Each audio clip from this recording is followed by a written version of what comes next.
Hello. So I got an email from my friend who is a medical doctor, and I thought it would be useful to answer the question both to her and to all of you on Instagram or wherever you are observing this on Facebook. So my friend is asking if there's anything natural that can mimic the results of Vyvanse, which is a stimulant medication used to treat attention deficit hyperactivity disorder, ADHD. It's in the same class of drugs like Ritalin, methylphenidate, and Adderall. And she's asking what natural things I've used that can help with it. And she's a very skilled practitioner, has a huge toolkit of her own natural remedies.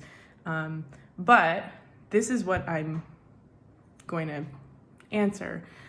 She said that Vyvanse helped alleviate depression in her patient and also helped with focus. And that's common. So how Vyvanse works is it's a stimulant. It stimulates the prefrontal cortex of the brain. That's the executive and decision-making part of the brain. It helps us with our working memory. It helps us with focus. It helps us with verbal articulation and being able to focus on a single task. A similar chemical that would do similar things to that is dopamine. So dopamine is the chemical that's released when we're pursuing a meaningful goal. It's our motivation neurotransmitter. It's what Jaak Panksepp in his book Effective Neuroscience calls the molecule that helps us pursue nuts and knowledge. There's this sort of thrill. It's mood elevating in the sense that there's a thrill that you're pursuing something meaningful, learning something new on your way to a goal. And it's what is stimulated by things like Vyvanse, by Ritalin, by cocaine, and coffee as well, which is why I love coffee. So someone who has attention deficit disorder, ADHD, doesn't one of the theories is that they don't have enough prefrontal cortex activation, that they're not maybe making enough dopamine. From a biochemical perspective, it's possible that they're not methylating as efficiently. Maybe they have a mutation in one of the MTHFR genes. And for more on this, listen to my podcast with Christina Carew on MTHFR. And one of the symptoms of that Dr. Christina Carew talks about is you feel like your mind is on a hamster wheel. So your brain is not receiving enough energy. One of the things our prefrontal cortex does is shut down different parts of the brain that are taking in information that's irrelevant for us to pursue the task at hand. So a huge part of what our brain is doing is inhibiting other parts of the brain. This is something really important to know, because when we feel like ruminating and our mind is really busy and we're overthinking and our mind is super active and we're like this hamster wheel, it's actually a brain that is deficient in energy, a prefrontal cortex that doesn't have enough energy and doesn't have enough resources.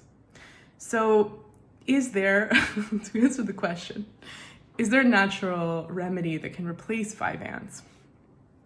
And why would you want to? So why would you want to replace Vyvanse? So stimulants come with them. They can help people. They can be antidepressants. They can help with focus. They can help with energy. But they also contain many side effects. There's a come down effect on many of them, especially Ritalin, where after it wears off, people become really depressed. There's sort of this letdown where you get this dopamine drop, this prefrontal cortex drop, where you feel maybe zoned out, dissociated, depressed, like life has no meaning, like life is kind of gray and disappointing. There's appetite suppressant effects, which for kids could be significant and contribute to health conditions because they're not getting enough food or nutrition. There are some studies, especially in rats, that stimulants, while they help with focus and they help kids sort of sit still in school, don't actually improve their test scores and their ability to learn. And it actually inhibits the play circuit. And playing is a really important way for children to socialize and to learn different skills, to act out different scenarios that they're going to encounter throughout their lives. So inhibiting play is not a good thing. And potentially there's cardiovascular effects, and possibly there can be the side effects of mania or aggravating underlying bipolar disorder. In the book Anatomy of an Epidemic, the author lays out an argument that stimulants may contribute to developing bipolar disorder down the line. I think that's very hard to test because there is a connection to ADHD and developing bipolar disorder as an adult. And, whether it's the stimulants that are connecting that link, it's hard to tell from the research that I've looked at least. So there's a few reasons why you might want to substitute Vyvanse for something more natural, why a patient may be motivated to do that. And I'm not saying that you should do that. It's up to you. And if Vyvanse is helping you or something like Vyvanse, that's great. Then it's your body, it's your mind, it's your health plan. From a naturopathic perspective, I would also say that Vyvanse is possibly not treating the root cause in the way that the coffee doesn't treat your tiredness and lack of motivation, right? It's sort of like you're running on fumes. So what you really want is to stimulate the prefrontal cortex, to provide the prefrontal cortex with energy.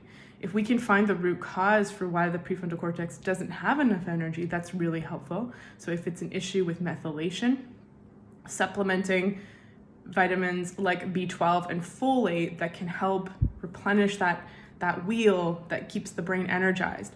Blood sugar regulation, extremely important. There was a study with Israeli parole board, where when they lacked a snack, when their brain blood sugar went down, they sentenced their parolees to harsher sentences. And when they gave them a snack in the afternoon, their decision-making leveled out. And a lot of us suffer from this decision fatigue at the end of the day, where you sort of crave sugar, or you just you have nothing left to give. You feel like you're sort of in this dissociative scrolling through Instagram state. And that is essentially our brain is lacking energy, willpower fatigue, prefrontal cortex fatigue. So we're essentially becoming like a kid with ADHD later on in the day when our brain is run out of dopamine and run out of blood sugar. And so stabilizing blood sugar throughout the day is super important for that. So if I'm working with a patient with ADHD, we're trying to figure out strategies where we can keep the blood sugar stable by implementing specific dietary interventions and dietary tips that can help that happen. Signs that your blood sugar may be unstable is sugar cravings, waking up in the middle of the night, feeling groggy, feeling nauseous, feeling jittery, getting a case of the hangries, et cetera, et cetera. And so we're looking at nutrients, we're looking at blood sugar, we're looking at anything that may be contributing to inflammation of the brain. If your brain is suffering from some levels of inflammation, it can affect mood, it can affect cognitive function, it affects our brain's ability to allocate its resources effectively. So you're not going to be focusing on your teacher talking to you. Your brain is going to be having all kinds of things going on. It's going to be really hard to focus and really hard to regulate your mood. Cell membranes, making sure that there are adequate amounts of choline in the brain, that there are adequate amounts of omega-3s, zinc, iron, vitamin D. All of these things are really important for making sure that someone's brain has the nutrients it needs to function optimally. And also understanding, are there any genetic predispositions to ADHD? And so issues with MTHFR is a great example. There's another gene called COMT where the brain recycles dopamine more quickly, and that person usually needs a lot of stimulation. And what I always say when I watch big wave surfers, or my cousin Mel, who is a professional mixed martial artist, Mel, if you're listening to this, you definitely have ADHD. These people, when they sort of find their niche, when they find that, I was never meant to sit still in school and listen to somebody talking about similes and metaphors. I was meant to surf a massive 60-foot wave and be experiencing incredibly high, or, be a mixed martial artist and being in states of extremely high amounts of dopamine and adrenaline for my brain to feel level and calm. That can be really helpful for someone. There's tons of individuality amongst us human species. And one thing that philosopher Jiddu Krishnamurti says is, it's no measure of health to be well adjusted to a profoundly sick society. So it's also important to question, are you just not in your element? Are you just in a place, is the environment just not the right fit for your brain? Is an interesting question.